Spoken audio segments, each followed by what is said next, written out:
Pumuputok ba ang inyong mga motor kapag hina-high RPM nyo siya? O di kaya mahirap siya paandarin? O kuminsan hindi nyo na siya mapaandar? Ito yung possible na problema. Panoorin mo lang yung video na ito mga guys.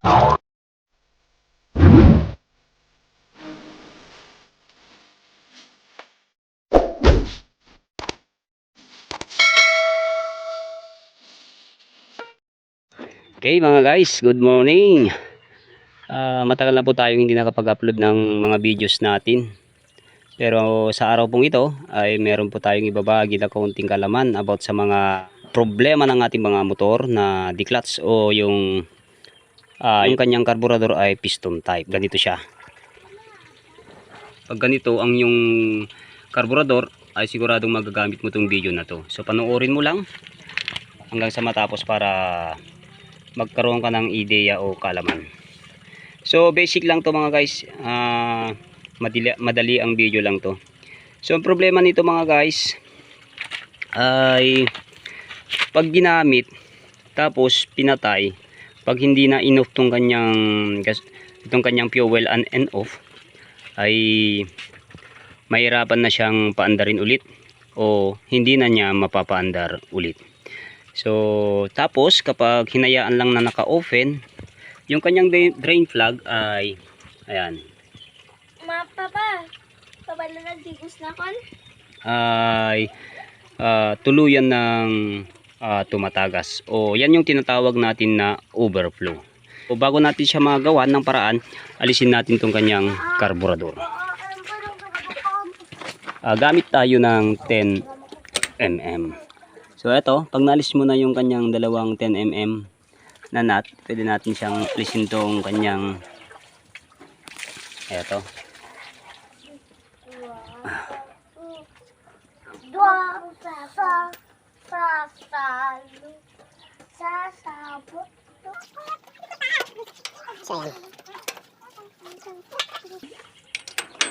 Then pag naalis nyo na, luwan natin to.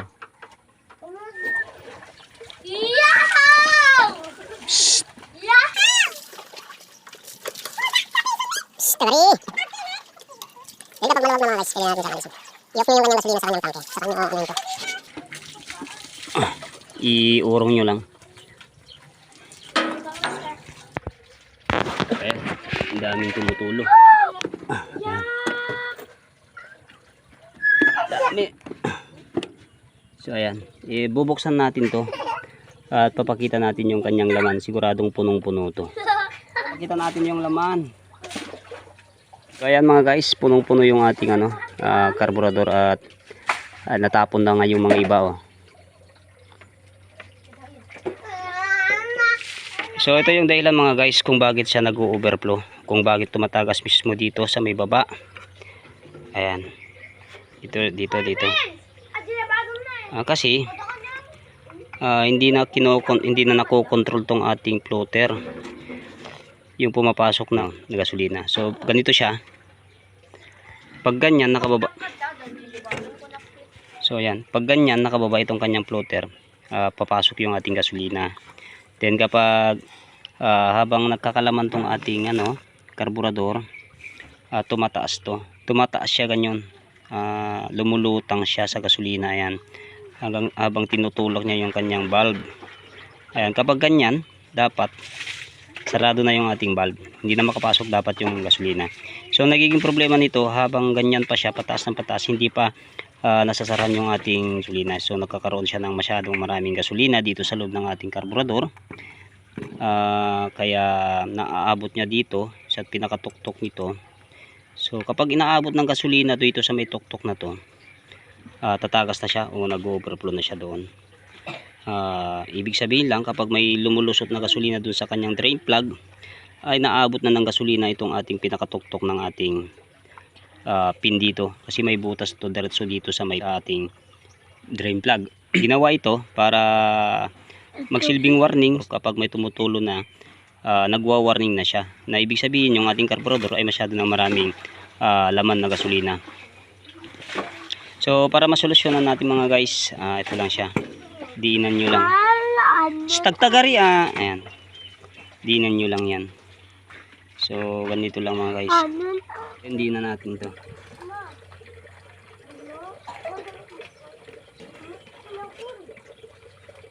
Huwag din masyado, dapat kontrolado lang siya.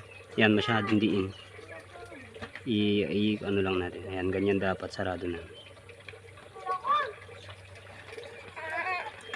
So ayan. Pag nadiin na natin yun, balik na natin. Balik na natin tong kanyang cover. Then itetest muna natin siya.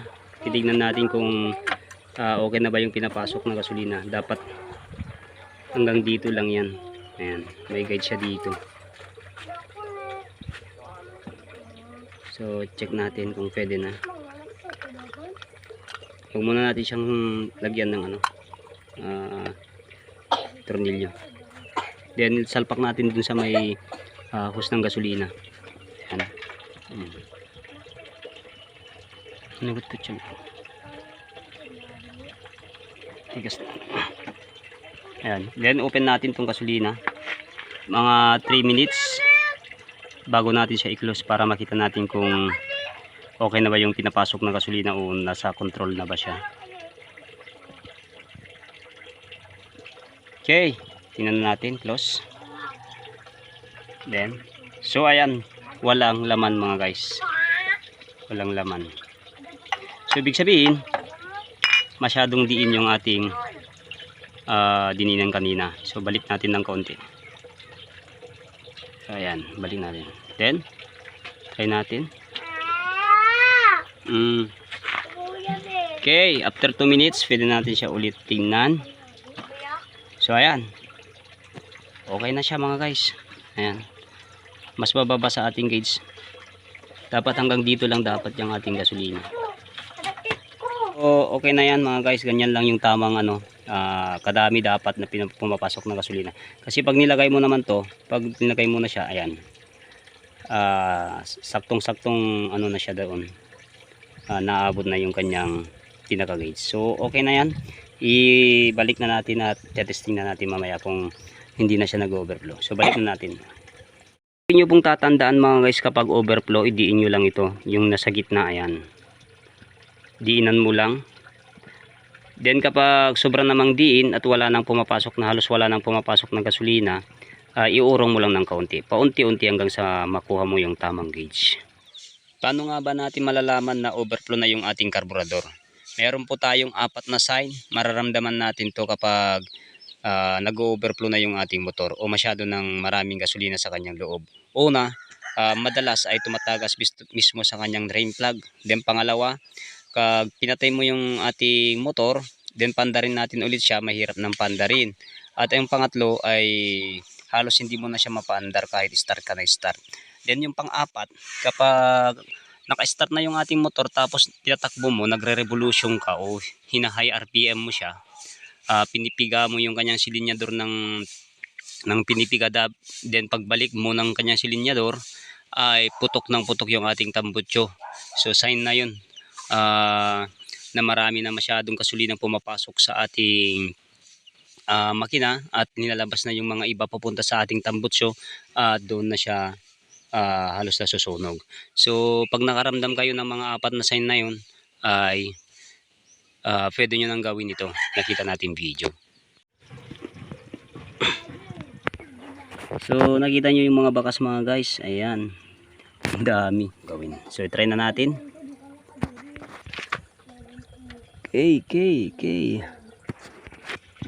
Okay, ilagay na natin yung kanyang hose mga guys. Then open na natin at titignan natin. I-aanta na natin to, hindi natin siya i-off. At titignan natin kung mag-overflow pa siya.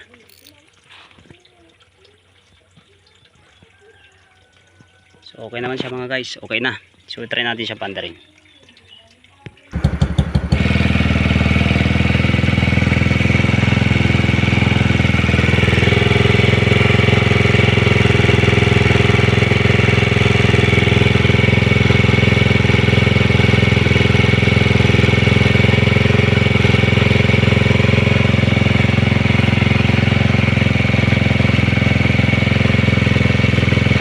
I-high RPM natin, revolution natin para makita natin kung pumuputok pa siya.